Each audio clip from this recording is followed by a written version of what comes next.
स्वागत आहे तुमचं यश आराध्य यूट्यूब चॅनलमध्ये. आज आपल्यासोबत आहेत निशांत पटवर्धन सर. फिजिक्ससाठी सगळ्यात बेस्ट स्ट्रॅटेजी ज्यांची असते असं म्हणलं तरी चालेल. यूट्यूबची जेवढी टीम आहे, जी टीचर CETसाठी यूट्यूबवर शिकवतात, त्यामधले one of the best teacher म्हणलं तरी चालेल. मग सर, आम्ही एक मंडे मोटिवेशन म्हणून एक वीकली एक व्हिडिओ मंडेला प्रोव्हाइड करतो मुलांना, जेणेकरून काय होईल की ते फुल एक वीक मोटिवेटेड फील करतील आणि त्यांच्यापाशी मंडेला एक स्ट्रॅटेजी असेल. तर त्यासाठीच आम्ही तुम्हाला इन्व्हाइट केलं आहे. तुमचा वेळ दिल्याबद्दल खूप खूप धन्यवाद सर. तुमचं खूप खूप स्वागत आहे मनापासून. थँक्यू सो मच यश. सगळ्यात पहिलं मला चॅनलवरती इंटरव्ह्यूसाठी बोलवण्याबद्दल थँक्स अलॉट. आणि माझं इंट्रोडक्शन खूपच जास्तच ओव्हर होतं असं मला वाटलं, बट ठीक आहे. थँक्यू सो मच एवढं प्रशंसा केल्याबद्दल. आणि ही एक खूप चांगली इनिशिएटिव्ह आहे की मोटिवेशन खूप इम्पॉर्टंट रोल प्ले करतं स्टुडंट्सच्या प्रिपरेशनमध्ये. सो मंडे मोटिवेशन जे वीकली मोटिवेट होतात स्टुडंट्स, सो एक चांगलं initiative I would say. Yes sir. आता मी खरं तर कोणी असेल इंट्रोडक्शनला तर मी त्याला विचारतो की आता मग लास्ट इयर टाइम श्लोक आला होता, त्यालाच म्हणलं की तू इंट्रोडक्शन दे. तुम्हाला इंट्रोडक्शन विचारायची गरजच नाहीये, सगळ्यांना माहिती आहे तुमचं सगळं. त्यामुळे सर डायरेक्ट क्वेश्चन्सकडे सुरुवात करूया. पहिला क्वेश्चन असा आहे सर की 3 सब्जेक्ट्स आहेत, फिजिक्स, केमिस्ट्री, मॅथ. फिजिक्सच का किंवा फिजिक्सच का टीचिंगमध्ये तुम्ही घेतला? ओके. सो ह्याच्या मागे रिझन असं आहे की माझ्या 11th-12thमध्ये जेव्हा मी प्रिपरेशन चालू केलं 10वी झाल्यानंतर, तर माझं प्रिपरेशन असं होतं की मी 11thमध्येच 12th स्टँडर्डचा अभ्यास चालू केला होता आणि फिजिक्स हा पहिला विषय जो घेतलेला मी 12वीच्या प्रिपरेशनमध्ये. सो तेव्हापासून एक फिजिक्सबद्दल इंटरेस्ट डेव्हलप झालेला. म्हणजे फिजिक्स मला माहीत नाही, माझं 10thपर्यंतचं पण प्रिपरेशन असं होतं की थोडंसं फिजिक्स ओरिएंटेड जास्त होतं, सायन्स ओरिएंटेड जास्त होतं. आणि बायोलॉजी न आवडणं हा पण एक, बायोलॉजी केमिस्ट्री न आवडणं हा पण एक रिझन होतं की मला फिजिक्सच, म्हणजे तर एलिमिनेशन टेक्निकनी फिजिक्स जास्त आवडायला लागलं होतं. आणि त्यानंतर जेव्हा इंजिनिअरिंग करायला लागलो, मेकॅनिकल इंजिनिअरिंग घेतलं, त्याच्यामध्ये पण बरेच फिजिक्स रिलेटेड स्टाफ्स खूप उपयोग झाला. आणि नंतर मग फर्स्ट इयरपासूनच फिजिक्सचं टीचिंग चालू केलं होतं. मी इनफॅक्ट मॅथ्स पण शिकवायचो, बट लेटर ऑन मी मॅथ्स सोडून फिजिक्सवरच जास्त फोकस केला. Okay sir. सर आता असं आहे की बऱ्याच मुलांना इश्यू असतात की थेरम्स याची खूप भीती असते आणि न्यूमेरिकल्स, फिजिक्स म्हणलं त्या दोनच गोष्टीची भीती असते. तर तुम्ही कसं त्याच्याकडे बघतात आणि कसं मुलांना तुम्ही स्ट्रॅटेजी देऊ बघता की थेरम असे केले पाहिजेत आणि न्यूमेरिकल्ससाठी ही स्ट्रॅटेजी फॉलो केली पाहिजे? येस. सो फिजिक्समध्ये जे थिअरम्स, म्हणजे तू डेरिव्हेशन्स म्हणतोय, तर ते जे थिअरम्स किंवा डेरिव्हेशन्स आपण ज्याला म्हणू, की त्याच्यासाठी प्रॅक्टिस ही खूप महत्त्वाची ठरते. नॉर्मली स्टुडंट्स काय करतात की एक्झाममध्ये जेव्हा ते डेरिव्हेशन्स लिहिण्याचा प्लॅन करत असतात, तर ते एक्झाममधलं derivation should be there 5th or 6th attempt. त्याच्या आधी त्यांनी प्रॅक्टिस खूप वेळा केली असेल तर एक्झाम टाईममध्ये ते डेरिव्हेशन लिहिणं त्यांना खूप सोपं जातं. सो डेरिव्हेशनसाठी एकच रूल आहे, ते आहे प्रॅक्टिस. इनफॅक्ट मी आत्ता रिसेंटली चॅनलवरती माझ्या डेरिव्हेशनची सिरीज चालू केली प्रॅक्टिसची. आणि त्याच्यामध्ये मुलांना 1 मिनिटामध्ये डेरिव्हेशन कसं पटकन लिहिता येईल ह्याच्यावरती मी फोकस करतो आहे. सो प्रॅक्टिस खूप महत्त्वाची आहे डेरिव्हेशन पॉईंट ऑफ व्ह्यूनी. आणि दुसरी गोष्ट आहे न्यूमेरिकल्स. आता न्यूमेरिकल्स हा थोडासा फिजिक्समधला मेजॉरिटी स्टुडंटला डिफिकल्ट जाणारा पार्ट आहे. कारण की न्यूमेरिकल्स फिजिक्समध्ये जे असतात, तर काही न्यूमेरिकल्स स्ट्रेट फॉरवर्ड असतात, फॉर्म्युला, सबस्टिट्यूशन, आन्सरवाले. बट काही न्यूमेरिकल्स जे खरंच कन्सेप्च्युअल असतात, त्याला थिअरी किती समजली आहे त्याच्यावरती तुम्हाला न्यूमेरिकल सॉल्व्ह करता येतील का नाही हे ठरतं. सो न्यूमेरिकल्सचा अप्रोच असा पाहिजे की तुम्हाला थिअरी पहिली नीट समजली पाहिजे. प्रत्येक फॉर्म्युलाच्या मधले सगळे टर्म्स एकमेकांवर कसे डिपेंडेंट आहेत, प्रत्येक टर्मचा मिनिंग काय आहे, हे एकदम थ्रू तुम्हाला इक्वेशनच्या थ्रू बघता आलं पाहिजे, तरच न्यूमेरिकल सॉल्व्ह करता येतील. सो डेरिव्हेशनसाठी प्रॅक्टिस खूप महत्त्वाची आहे आणि न्यूमेरिकल्ससाठी तुम्हाला ते डेरिव्हेशन नीट समजणं हे खूप महत्त्वाचं आहे. आणि ऑब्व्हियसली प्रॅक्टिस तर आहेच. Correct sir. सर आता अजून एक महत्त्वाचा क्वेश्चन कसा आहे माहिती का, की मुलांना बेसिक येत नाहीये, की कन्व्हर्जन्स येत नसतील किंवा काही बेसिक कन्सेप्ट माहीत नाहीयेत. तर त्याच्यासाठी तुम्ही काही स्ट्रॅटेजी देऊ शकता किंवा तुमच्या चॅनलवर एखादा असा व्हिडिओ की बेसिक पासून लॉग टेबल असेल, कन्व्हर्जन्स असतील, जे की त्यांचं 11th-12thला व्हायला पाहिजे होतं पण ते झालं नाहीये, किंवा 10thमध्ये असं एखादा एक स्पेशल डेडिकेटेड व्हिडिओ तुम्ही करू शकाल का सर? प्लीज, एक रिक्वेस्ट आहे आमच्याकडून. Okay, sure. म्हणजे लॉग टेबल तर खूप मुलं म्हणतात की लॉग टेबल वापरून आम्हाला लॉग टेबल वापरता येत नाही. सो लॉग टेबलवरती नक्की एक व्हिडिओ बनवू शकतो मी. आणि कन्व्हर्जनसाठी मी एक त्याच्यासाठी पण एक व्हिडिओ बनवू शकतो ज्याच्यामध्ये बेसिक युनिट कन्व्हर्जन्स रिक्वायर्ड असतात. हां, म्हणजे तेच So, होतं नक्की की त्याच्यावरती मुलांना आपण काहीतरी कन्व्हर्जन workout येत करू नसल्यामुळे शकतो. ते भितात न्यूमेरिकल्सला, खरंय, माझा असा खरंय. अंदाज अगदी, आहे. आणि ती अगदी रिक्वेस्ट खूपदा बघितली आहे येस येस येस. मी सर, लॉग आता टेबलचं एक नक्की करीन मी, आणि इव्हन हां. आपण युनिट कन्व्हर्जन वरती पण काहीतरी वर्कआउट करू नक्कीच. हा, एक डेडिकेटेड व्हिडिओ आमच्याकडून एक Sure, रिक्वेस्ट sure. असेल. नक्की, सर, अजून एक, आता मी काय केलं होतं की गुगल फॉर्मवर मी बरेचशा मुलांना तुमचे काय डाऊट्स आहेत ते तुम्ही विचारायला सांगितले होते. मी त्यांच्यातलेच काही डाऊट पिक केलेत. मी नाव नाही कुणाचं घेते, कोणाला आवडेल नाही आवडेल म्हणून. तर एका मुलाने विचारलं, मी शॉर्ट आणि इफेक्टिव्ह नोट्स कशा बनवू. ओके. आता नोट मेकिंग हा प्रोसेस ॲक्च्युली खूप लेंदी असतो, खूप मोठा असतो. आणि राईट फ्रॉम लेक्चर नोट्स, म्हणजे आपण ज्या वेळेस लेक्चर अटेंड करतो तर फर्स्ट तिथे नोट्स बनतात की आपण जे काही टीचर शिकवतो ते लिहून काढतो. त्यानंतर आपण जेव्हा सेल्फ स्टडी करतो तेव्हा स्वतःच्या नोट्स बनतात. आणि नंतर हे सगळं झाल्यानंतर जेव्हा आपण प्रॉपर त्या लेसनचा अभ्यास करतो त्यावेळेस ते शॉर्ट नोट्स बनल्या जातात. नॉर्मली आत्ता सध्या मुलांचं काय आहे की मुलांना शॉर्ट नोट हवे असतात. त्यांना असं वाटतं शॉर्ट नोट मिळालं आपल्याला की आपल्याला तो लेसन एकदम इझिली समजेल. बट शॉर्ट नोट्स तेव्हाच समजतात जेव्हा तुम्ही तो अख्खा प्रोसेस कंप्लीट केला असेल. पहिलं तुम्ही व्यवस्थित लेक्चर अटेंड केला असेल, लेक्चर समजलं असेल, लेक्चर समजल्यानंतर तुम्ही लेक्चर नोट्स बनवले असतील, त्याच्यानंतर अभ्यास करून सेल्फ स्टडी करून सेल्फ नोट्स बनवले असतील, आणि फायनली जे शेवटचे नोट्स असतात ना त्या शॉर्ट नोट्स असतात. सो ह्या शॉर्ट नोट्स ज्या आहेत या खूप महत्त्वाच्या आहेत CET आणि बोर्डच्या पॉईंट ऑफ व्ह्यूनी. कारण की ज्यावेळेस आपण एक्झामला जातोय, समजा जसं की फिजिक्सचा पेपर माझ्यामध्ये 3rd का 5th मेला आहे, तर 3rd मेला फिजिक्सचा पेपर असेल तर तुम्ही त्याच्या 6 दिवसाआधी काय करणार आहे. तुम्ही पूर्ण टेक्स्टबुक घेऊन तर बसू शकत नाही. त्यावेळेस तुमच्याकडे शॉर्ट नोट्समध्ये तुमचं पूर्ण प्रिपरेशन असलं पाहिजे. तुमचे वीक पॉईंट्स, तुमचे स्ट्रॉंग पॉईंट्स माहिती पाहिजे. इवन CETसाठी तीच कंडिशन आहे. सो नोट्स हे इव्हॉल्व्ह झाले पाहिजे स्टेज वाईज. म्हणजे एखाद्या 12वीच्या स्टुडंटच्या स्टार्टिंगला जसे नोट्स असतील आणि त्याच्या इयर एंडला जे नोट्स असतील त्याच्यामध्ये क्लिअरली इव्होल्युशन दिसलं पाहिजे की आधी खूपच इझी होते, नंतर थोडेसे ते कॉम्प्लिकेटेड झाले, आणि नंतर खूप प्रिसाईज झाले, आणि जे त्याला रिक्वायर्ड आहे तेच असतं. आणि नोट्समध्ये एक महत्त्वाची गोष्ट मी इथे ॲड करीन. नोट्स मी ऑब्झर्व करतो की एका स्टुडंटचे नोट्स खूप चांगल्या हँडरायटिंगमध्ये लिहिलेले असतात, तर सगळे मुलं तेच फॉलो करतात किंवा तेच बघतात. तर त्याच्यामध्ये ॲक्च्युली प्रॉब्लेम असं की नोट्स हे खूप पर्सनलाइज्ड गोष्ट आहे. तुम्ही स्वतःच्या नोट्स बनवणं हे खूप जास्त गरजेचं आहे, ते जास्त इफेक्टिव्ह आहे असं मी म्हणेन. सो मुलांना मी इथे या प्लॅटफॉर्मच्या थ्रू सांगू इच्छितो की स्वतःच्या नोट्स खूप जास्त महत्त्वाच्या आहेत. ठीक आहे, आता वी कॅन अंडरस्टँड की आता एकच महिना राहिला आहे. सो त्या पॉईंट ऑफ व्ह्यूनी आत्ता सध्या तुम्ही खूप जास्त नोट मेकिंगवर लक्ष देऊ नका. तुम्ही आत्ता प्रॅक्टिसवर जास्त लक्ष द्या. Derivation, numerical for physics notes आपण हे ड्युरिंग द प्रोसेस ॲक्च्युली बनवल्या पाहिजे होत्या. ओके सर, म्हणजे ओव्हरऑल कन्क्लुजन असं म्हणू शकतो की नोट्स ह्या स्वतःच्या असल्या पाहिजेत, दुसऱ्याच्या काही जास्त कामाच्या नाहीयेत. आणि आता पर्सनल ओपिनियन आहे. नाही, मी पण हेच सांगितलं असतं की कारण नोट्स दुसऱ्याच्या असल्या तर त्यांना अभ्यास करून बनवून आपण वाचलेले ते लक्षात येणारच नाहीये. मग बुक्स असतातच की आपल्याकडे, त्याचा काही यूज होणारच नाही. बरोबर. आणि आत्ताच्या स्टेजला मुलांनी नोट्स यूज करण्यापेक्षा जे अवेलेबल मटेरियल आहे त्यातून करावं. नोट्स बनवण्याच्या भानगडीत आत्ता तरी पडू नये. बरोबर. आता नोट्स बनवायला टाइम नाहीये, कारण टाइम नाहीये. सर, अजून एक असतं की आता मोस्ट लाईकली किंवा नवनीत सेट ते मिळतात मार्केटमध्ये. मग बरोबर, त्याचा वापर कोण केला पाहिजे. म्हणजे ज्यांचं खरंच, आता आपण 2 कॅटेगरीमध्ये मुलांना क्लासिफाय करू शकतो की एक मुलगा आहे की ज्याचं खरंच अराउंड 40-50% अभ्यास झाला आणि एकाचा खूप अभ्यास झालाय, तो एक्झाम रेडी आहे सध्या. तर मग कोणी त्याचा वापर केला पाहिजे आणि कोणी नाही केला पाहिजे.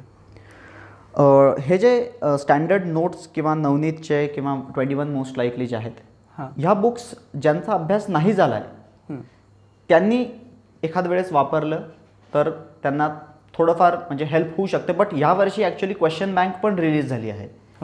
सो मी तर रेकमेंड करीन की क्वेश्चन बँक हा त्यांची पहिली प्रायोरिटी राहिली पाहिजे. ज्यांचा अभ्यास कमी झाला आहे, मी त्यांच्याबद्दल 2 वेगवेगळ्या मुलांसाठी बोलतोय. पहिलं ज्यांचा अभ्यास कमी झाला आहे, लेस दॅन 50% झाला आहे, अशा मुलांनी सगळ्यात पहिला टार्गेट हा ठेवला पाहिजे की जी काही क्वेश्चन बँक बोर्डने रिलीज केली आहे त्याच्यातनं किती येणार किती नाही येणार ह्याचा न विचार करता पहिली क्वेश्चन बँक नीट प्रिपेअर करणं. कारण की मी आता क्वेश्चन बँक व्यवस्थित स्टडी केली. मागचे 2-3 दिवस मी तेच करतोय, कारण की मला यूट्यूबवरती व्हिडिओ आता त्याच्यावरती बनवायचे का नाही ह्याचा डिसिजन घ्यायचा होता. सो मी क्वेश्चन बँक एकदम थरोली गेलो, तर चांगले क्वेश्चन्स इन्क्लूड केले आहेत. म्हणजे आता मुद्दामून असं बोर्ड नाही करणार की जे क्वेश्चन बँकमध्ये टाकले ते सोडूनच पेपर बनवायचा. बऱ्याच 70 to 80%, आता हा नंबर खूप चुकीच्या वेळी घेतला जाईल. सो मी असं म्हणेन की बऱ्यापैकी पार्ट क्वेश्चन बँकमधनं येण्याचे चान्सेस आहेत. क्वेश्चन बँक नीट जरी रेकमेंड केली पाहिजे, तुम्ही ते सोडवले तरी पाहिजे. नक्की मी पण ट्राय करतोय की मुलांचा एक ग्रुप बनवलाय मी पण, की जेणेकरून त्यांनाच सांगितलं की तुम्ही एका चॅप्टरचे क्वेश्चन बँक मला सॉल्व्ह करून द्या, आपण एका वेबसाईटवर ते अरेंज करूया. म्हणजे आता वेळ कमी आहे तर एकेकाने एक चॅप्टर केलं तर ते डायरेक्ट वाचतील. खूप हेल्प होईल, खूप हेल्प. आणि इव्हन मी पण प्रयत्न करेन की मी चॅनलवरती ऍटलीस्ट न्यूमेरिकल आणि एमसीक्यू क्वेश्चन बँक सॉल्व्ह करून देईन, कारण की थिअरी न्यूमेरिकल्स तरी खूप इम्पॉर्टंट आहेत. फिजिक्सच्या न्यूमेरिकल्सचीच भीती सगळ्यांना जास्त आहे. बरोबर. सर आता थोडंसं अभ्यास करून एक तुमच्या साईडला यायचं विचारलं, जेव्हा मी तुम्हाला भेटलो होतो. यश, जस्ट जे चांगले अभ्यास करणारे मुलं त्यांच्याबद्दल एकदा बोलून टाकतो 2 मिनिटांमध्ये, की जे मुलं चांगला अभ्यास करतात त्यांनी क्वेश्चन बँक हे फायनल गोष्ट नाही. क्वेश्चन बँक तर तुम्हाला करायचीच आहे. क्वेश्चन बँक झाल्यानंतर जे क्वेश्चन बँकमध्ये नाहीये ते पण तुम्हाला करायचं आहे. बेसिकली जे चांगले प्रिपेअर करणारे आहेत 70% वरती, तुमचा टार्गेट हा बोर्ड नसलाच पाहिजे. तुमचा टार्गेट हा सीईटी आहे. So targets 50 on 50 in CET. Board हे तुमच्यासाठी सेकंडरी टर्शरी गोष्ट राहायला पाहिजे. ओके सर आता मी काय करणार आहे की जास्त तुम्हाला सीईटी रिलेटेड क्वेश्चन्स विचारणार नाही, कारण काय होईल की सीईटीवर मग ते मुलं एकदम हे होतील. आपण तेव्हा एक वेगळा इंटरव्ह्यू घेऊया तुमचा. शुअर. पण अजून एक क्वेश्चन मात्र सीईटी रिलेटेड ऍड करतो, की आता माझ्याकडे 1 महिना एकाने क्वेश्चन विचारलेला आहे. 1 महिना आहे माझ्याकडे, म्हणजे समजा माझा सीईटीचा अभ्यास झालेला नाहीये, पण मी नंतर अभ्यास बोर्ड्स नंतर सुरू केला, तरी पण मी 180+ स्कोर करू शकतो का? ओके, सो 180च्या वरती स्कोर आणू शकतो का नाही हे त्या स्टुडंटच्या इंडिव्हिज्युअल त्याच्या कॅपॅसिटीवर डिपेंड करू शकतं. पॉसिबल तर आहे, पण तो स्टुडंटचं आत्तापर्यंत काय प्रिपरेशन झालंय, आता बिलकुलच नाही झालंय असं पण नसेल. नाही तसं पण नाहीये. एक चांगल्या स्टेजपर्यंत 50-60% झाला असेल तर तशा स्टुडंटचं 180+ स्कोर आणणं पॉसिबल आहे अजूनही. पण त्यासाठी आत्ता पहिला प्रायमरी टार्गेट हा ठेवला पाहिजे की बोर्डमध्ये जो काही आता बोर्डमध्ये राहिलेले दिवस आहेत त्याच्यामध्ये चांगला स्कोर आणणं हा पहिला प्रायमरी टार्गेट राहिला पाहिजे. आणि त्याच्यानंतर बोर्डवरतीच बेस्ड आहे सीईटी, सो नंतर सीईटीचं प्रिपरेशनवर फोकस केला पाहिजे. ओके सर आता फिजिक्ससाठी तुम्ही स्ट्रॅटेजी मोस्ट जी आहे ती कव्हर केली आहे, पण मोस्ट इम्पॉर्टंट टॉपिक्स हा एक खूप मनातला डाऊट असतो. मे बी मलाही कॉल केला तर एवढंच विचारलं जातं की मी कोणते टॉपिक पहिले सुरुवात करू किंवा कोणते जास्त करू. तुम्ही कोणते सांगाल फिजिक्स रिलेटेड की हे टॉपिक्स तरी केलेच पाहिजेत? ओके, आता फिजिक्समध्ये असं आहे की आता हा टाईम असा आहे की आता स्मार्ट वर्कची जास्त गरज आहे रादर दॅन हार्डवर्क. म्हणजे अभ्यास तर फुल करायचा, हार्डवर्कमध्ये तर कमी नसलीच पाहिजे, बट त्याच्याबरोबर स्मार्ट वर्क पण गरज आहे. सो असे टार्गेट करायला पाहिजे टॉपिक्स की ज्यांचं वेटेजच्या म्हणजे जेवढा पोर्शन आहे त्याच्या कम्पॅरेटिव्हली मार्क्स पण आपल्याला चांगले मिळतील. जसं की इलेक्ट्रोस्टॅटिक्स जर आपण बघितलं तर त्याच्यामध्ये खूप कंटेंट आहे बट मार्क कमी आहेत त्याच्यामध्ये. बट तेच मॅग्नेटिक मटेरियल्स बघितला तर मॅग्नेटिक मटेरियल्समध्ये 2 डेरिव्हेशन्स आहेत फक्त आणि त्याचे मार्क्स 5 आहेत. सो असे टॉपिक्स मी काही इथं सांगतो मी. ऑसिलेशन्स आहे, त्याच्यानंतर मॅग्नेटिक मटेरियल्स हा टॉपिक आहे, त्यानंतर लेसन नंबर 1, 2, 3 आणि 4 हे 4 धडे एकदम इझी आहेत आणि ह्या 4 धड्यांवरती 28 मार्कांचं वेटेज आहे. म्हणजे 70 मार्काचा पेपर कंपल्सरी असतो आणि विथ ऑप्शन 98 मार्काचा असतो. तर 98मधनं 28 मार्क्स ऑलमोस्ट 30% हा पहिल्या 4च धड्यांना वेटेज आहे. सो पहिले 4 धडे हे आणि जनरली मुलं हे करतात पहिले 4 धडे. सो हे 4 मॅग्नेटिक मटेरियल्स, ऑसिलेशन्स आणि अजून काही धडे जे त्यांना प्रत्येकाचा चॉईस वेगळा असतो. सो जे तुम्हाला सोपे वाटतात ते चांगले टार्गेट करा ह्या पॉईंटला. सर आता जेव्हा मी तुम्हाला भेटलो होतो तेव्हा तुमचा खूप बिझी शेड्यूल होता, तर तसंच आता बऱ्याच मुलांनी प्रश्न विचारलाय की शेड्यूल आमचं खूप म्हणजे आता सध्या तरी खूप हेक्टिक आहे. कॉलेजेस, प्रॅक्टिकल्स, ट्युशन्स त्यांचं सध्या ऑफलाईन क्लासेस पण बऱ्याच ठिकाणी सुरू झालेत. पुणे मुंबई सोडलं तर बऱ्यापैकी सुरू झालेत. ते मॅनेज कसं करायचं तुम्ही तुमच्यावरून तुम्ही कसं मॅनेज करता? कारण मी बघितलं तुम्ही खूप तेव्हा शेड्यूल तुमचं हे होता.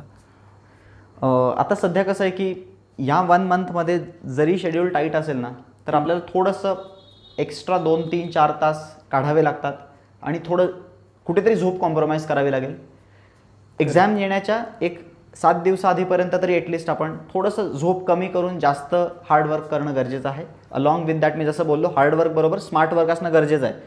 सो ह्या पुढच्या 1 महिन्यासाठी तुम्ही थोडंसं जरी तुमचा शेड्यूल टाईट असेल, कॉलेज असेल, क्लास असेल, प्रॅक्टिकल सबमिशन असेल, तरी पण तुम्ही थोडासा झोप कमी करून जास्तीत जास्त वेळ अभ्यासावर दिला पाहिजे. आणि मी परत रिपीट करतो इथे, काही मुलं 2-2 ठिकाणी सेम गोष्टी शिकतात. कॉलेजमध्ये पण तोच लेसन चालू असतो आणि क्लासमध्ये पण तोच लेसन चालू असतो.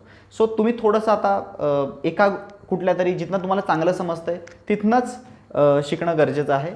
प्रॅक्टिकल्सचं मी तुम्हाला एक्झाम्पल देतो की प्रॅक्टिकल्स वगैरे रिटर्न वगैरे थोडंसं माझा पर्सनल एक्सपिरियन्स असा आहे की मी स्वतः लिहिले नव्हते ते, मी कोणाला तरी देऊन लिहून घेतले होते. आता हे मी ह्या प्लॅटफॉर्मवर बोलतोय ते कितपत बरोबर आहे माहीत नाही, बट काहीतरी अरेंजमेंट. खरी गोष्ट आहे की त्याचा असं म्हणजे जसं इंजिनिअरिंग फील्डमध्ये जेवढा यूज होतो तेवढं 12th मध्ये नाहीये. आता मी पण माझ्या दुसऱ्याकडूनच म्हणजे माझ्या पॅरेंट्सकडूनच लिहून घेतले होते, कारण तो टाइम आपण युटिलाइज करू शकतो इकडे स्टडीसाठी. एक्झॅक्टली बरोबर आहे. ह्या वर्षी आणि प्रॅक्टिकल्स पण कसे झालेत आपल्याला माहिती आहे. हा, त्याच्यामुळे असं एकदम फोकसच कारण किती बोर्डाचे प्रॅक्टिकल खूप असं काही स्ट्रिक्टली होतात अशातलाही भाग नाहीये.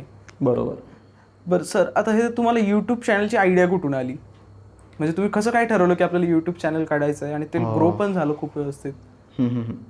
ॲक्च्युली यूट्यूब चॅनलची आयडिया मी ॲक्च्युली खरं सांगितलं तर मी अलक पांडे जे फिजिक्सवाला म्हणून फेमस आहेत, तर त्यांच्यापासूनच इन्स्पिरेशन आहे ऑनेस्टली स्पीकिंग.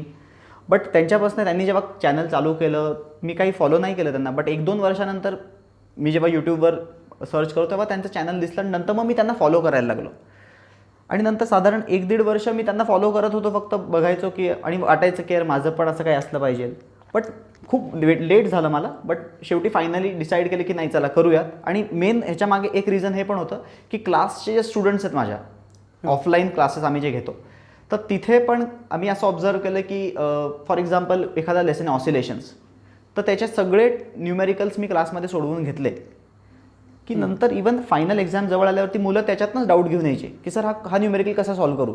मग मी विचार केला की चला सगळे न्यूमेरिकल मी सॉल्व्ह करून यूट्यूबवर टाकून देतो की सर स्टुडंट आले तर त्यांना डायरेक्टली माझ्याकडे यायची गरज नाही पडणार, डायरेक्टली ते चॅनलवरून बघू शकतील. सो मी सगळ्यात पहिलं काम केलं की 11वीचे सगळे लेसन्स ऑलमोस्ट मी न्यूमेरिकल्सचं रेकॉर्डिंग चालू केलं आणि रेकॉर्ड करून ठेवून दिलं. आणि नंतर हळूहळू मग नंतर जसं कमेंट्स वगैरे यायला लागल्या त्याप्रमाणे मग मी स्विच होऊन त्या गोष्टी शिकवायला लागलो. आणि नंतर लॉकडाऊन हा सगळ्यात मोठा बूस्ट होता, आणि तिथे ऑब्व्हियसली तिथे ऑप्शनच नव्हता दुसरा काही, म्हणून यूट्यूबवरच येऊन शिकवावं लागलं. ॲज सच काही यूट्यूबवरती एवढं ग्रो होण्याचं कधी म्हणजे चालू तर केलं होतं, बट मेन फोकस तर ऑफलाईनच होता. कोविडमुळे थोडंसं असं म्हणता येईल बूस्ट मिळाला. ओके, हां, कोविडमुळे तर बूस्ट मिळालाच, कारण कोविडमुळे मुलांकडे ऑप्शन्स नव्हती. तुम्ही फ्युचर कसं बघता सर, की ऑनलाईन की ऑफलाईन? ऑनलाईन हे फ्युचरमध्ये खूप म्हणजे ब्राईट फ्युचर आहे ऑनलाईनला. बट ऑनलाईन माझ्या पर्सनल पॉईंट ऑफ व्ह्यूनी ऑनलाईन हे ऑफलाईनला सपोर्टिंग राहील असं माझं ऑब्झर्वेशन. आणि मला असं वाटतं की it will always be a supporting role. तो पूर्ण रिप्लेस करणं थोडंसं नियर फ्युचरमध्ये डिफिकल्ट आहे. हो, पण असं म्हणू शकतो की आता जसं ते अलक पांडे सर आहेत, त्यांच्याकडे जाणं सगळ्यांना पॉसिबल होत नाही, तर एक आपल्याला कोर्स म्हणून चांगलीच गोष्ट आहे. आणि माझ्यासोबत असं व्हायचं की एक चॅप्टर असतो आपण की 12th मध्ये फर्स्ट शिकलेला असतो, त्याच्यानंतर तो रिवाईज करायचा कधी, आणि टीचर्सकडे गेले तर तेवढा रिस्पॉन्स एकदम मिळणं शक्य नसतं. त्यामुळे तो रेकॉर्डेड व्हिडिओ असेल तर आपण कधी बघू शकतो, एवढा एक ऑनलाईनचा फायदाच आहे. ॲब्सोल्युटली, ऑनलाईनचा हाच एक सगळ्यात मोठा फायदा आहे की आपण एकच लेक्चर हवं तेवढ्या वेळा बघू शकतो, आणि टाइम लिमिट नाहीये, कधी सकाळी अभ्यास करा, रात्री अभ्यास करा, नो इश्यूज. बरोबर. फक्त पण ह्याच्यामध्ये एकच प्रॉब्लेम आहे की जे 100% स्टुडंट्समधले जे टॉप 20% स्टुडंट्स असतात ना, की जे खूप चांगला अभ्यास करतात, स्वतः सेल्फ मोटिवेटेड असतात, त्यांना अभ्यास करण्यासाठी कोणाला फोर्स नाही करावं लागत, त्याच्यासाठी ऑनलाईन हे बेस्ट थिंग आहे. बट जे थोडंसं ज्यांना पुश लागतो की बाबा तू हा न्यूमेरिकल सॉल्व्ह केला का, ऑनलाईनमध्ये हा टच नाही राहत की दिलेला होमवर्क केला का, प्रेशर नाही राहत स्टुडंटवरती. सो आम्ही आता दोन्ही चालवतोय ना सध्या, ऑफलाईन आणि ऑनलाईन. सो त्याच्यामध्ये हा आम्हाला डिफरन्स जाणवतो की ऑनलाईन आणि ऑफलाईनमध्ये हा एक फरक आहे की कुठेतरी ऑफलाईनच्या स्टुडंटला भीती असते की सर उद्या चेक करणार आहेत, सो त्याला ते अभ्यास करूनच जावं लागतं. ऑफलाईनमध्ये हा एक बेनिफिट आहे. त्यामुळे दोघांचे बेसिकली ॲडव्हान्टेजेस डिसएडव्हान्टेजेस आहेतच. ते तर आहेच. बरं सर, आता बोर्ड्स आलेत, 1 महिना उरलाय, फायनल स्ट्रॅटेजी कशी असेल? आणि एक त्यातच म्हणजे तुम्ही पॉईंट ॲड करा, एक चॅप्टर सपोज मी कोणतं तरी रोटेशनल डायनॅमिक्स मी स्टडी करतोय, एखादा विद्यार्थी स्टडी करतोय, त्याने कुठून सुरुवात केली पाहिजे, म्हणजे काय स्टेप्स असल्या पाहिजे त्याच्या रिव्हिजनसाठी असेल, किंवा तो पहिल्यांदा जरी स्टडी करत असेल, म्हणजे त्याने पहिले व्हिडिओज बघितल्या पाहिजेत काय, म्हणजे नेमकं कसं त्याने ते एक फ्लो चार्ट असला पाहिजे त्याचा? ओके. आता फायनल पहिले मी बोर्डची फायनल स्ट्रॅटेजी काय असली पाहिजे त्याच्याबद्दल बोलतो, आणि नंतर मग टॉपिक वाईज कसा अप्रोच ठेवला पाहिजे ह्याच्यावरती नंतर बोलतो. ओके. पहिलं तर बोर्ड्सचं आता काय प्रिपरेशन केलं पाहिजे हे परत एकदा टाईप ऑफ स्टुडंटवर डिपेंड करेल. जो खूपच अभ्यास करून झालाय ज्याचा, त्यांनी फोकस जास्तीत जास्त केला पाहिजे डेरिव्हेशन प्रॅक्टिसवरती, फास्टमध्ये, न्यूमेरिकल्सवरती, MCQsवरती. मी तर म्हणेन जर खूपच तगडा अभ्यास झाला असेल तर थोडंफार 11th पण करून टाका आत्ताच. एक महिना आहे, त्याच्यामध्ये 11th पण करू शकता तुम्ही. जर जे लोक 95-97% आत्ताच स्कोर करणारे आहेत, आता जे मिडल रेंज आहेत 80 to 60 मध्ये, त्यांनी बिलकुल MCQच्या मागे लागू नका. फोकस ट्राय करा की तुमचा फिजिक्सचा स्कोर बोर्डमध्ये 90पर्यंत जाईल. ह्यासाठी तुम्ही प्रॅक्टिस करा डेरिव्हेशन, रिटन, जसं मी बोललो तसे न्यूमेरिकल्स आणि MCQs. आणि जे खूपच वीक आहेत, ज्यांना फिजिक्सची अजूनही खूप भीती वाटते, त्यांनी स्ट्रॅटेजिकली तेच टॉपिक सिलेक्ट करा जे कमी अभ्यासात जास्त मार्क देऊ शकतात. जसं मी मगाशी नोट डाऊन केले काही टॉपिक्स, तसे टॉपिक्स सिलेक्ट करा जे कमी वेळेत कमी अभ्यासात जास्त मार्क आपल्याला गेन करून देतील.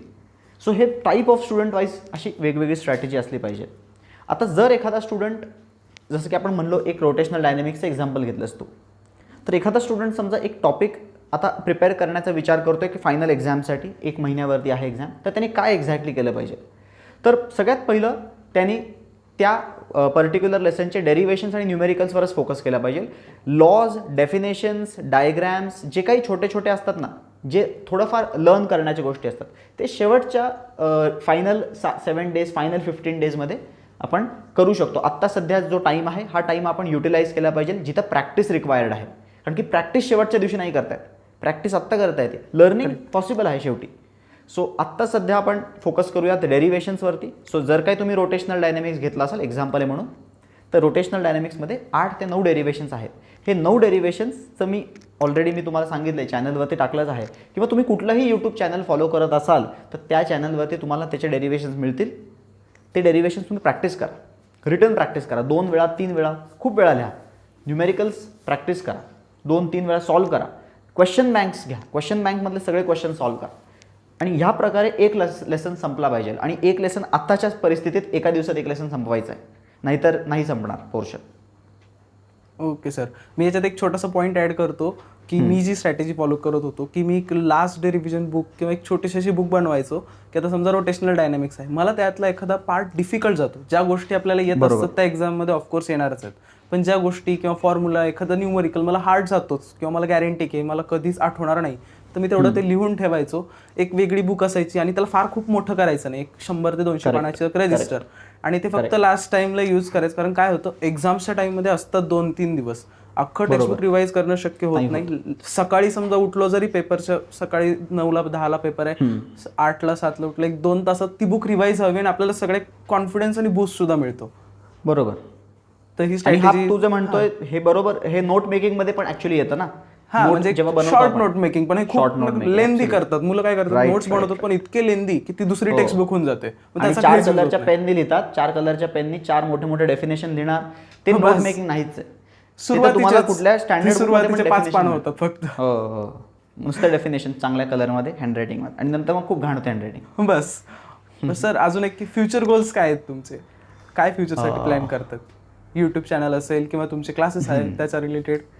क्लासेस बेसिकली आमचा एम हाच आहे ॲज अ टीम. मी आहे, अलगेश सर आहे, अजून रवी सर आहेत जे काही, आणि इवन आता यूट्यूब प्लॅटफॉर्मवरती तू आहेस, महेश सर आहेत, जेवढे आपले यूट्यूबमधली पण टीम आहे आणि ऑफलाईनमध्ये पण टीम आहे. तर बेसिकली यूट्यूबवरती तर हाच एम आहे की आपल्याला महाराष्ट्रामध्ये क्वालिटी एज्युकेशन द्यायचं आहे. क्वालिटी एज्युकेशन सगळ्यांपर्यंत पोचलं पाहिजे आणि अफोर्डेबल कॉस्टमध्ये.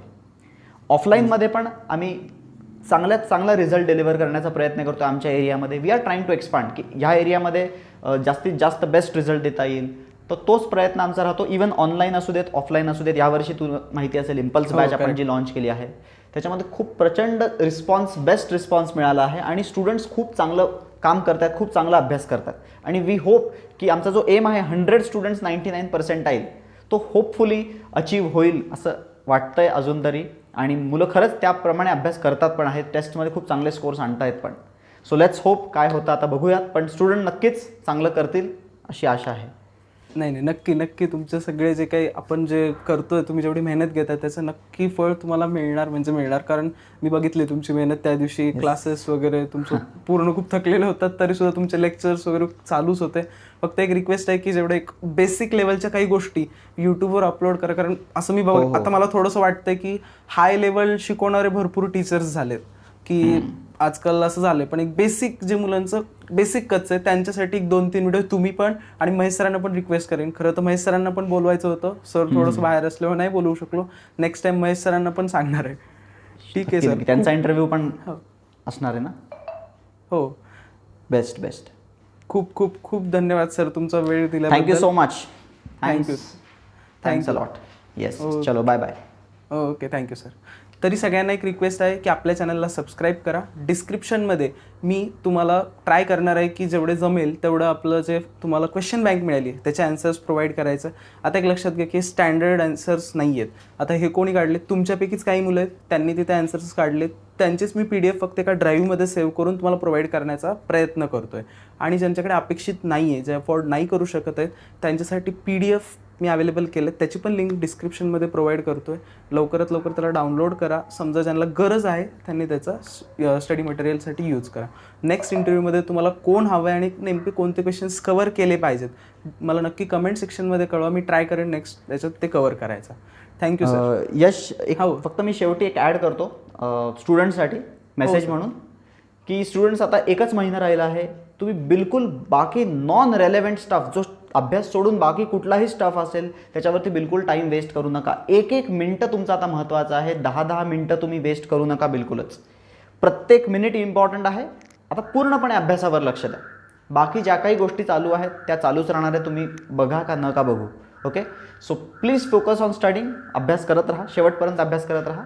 Best of luck for your board exam. बाकी तर चॅनलवरती तुम्हाला यश दादा प्रोव्हाइड करणारच आहे सगळे डिटेल्ड क्वेश्चन बँक, ॲज वेल एज मी पण प्रयत्न करीन माझ्या चॅनलवरती त्याचे न्यूमेरिकल्स व्हिडिओ सोल्युशन्स प्रोव्हाइड करण्याचा. नक्की सर, ते व्हिडिओ सोल्युशन्सने खूप हेल्प होणार आहे. कारण फिजिक्सला जी मुलं घाबरतात त्यांच्याकडे तुम्ही एकटे असे ऑप्शन आहात. मराठीमध्ये तरी, की मराठीमध्ये तुम्ही आणि महेश सर दोघंच आहात.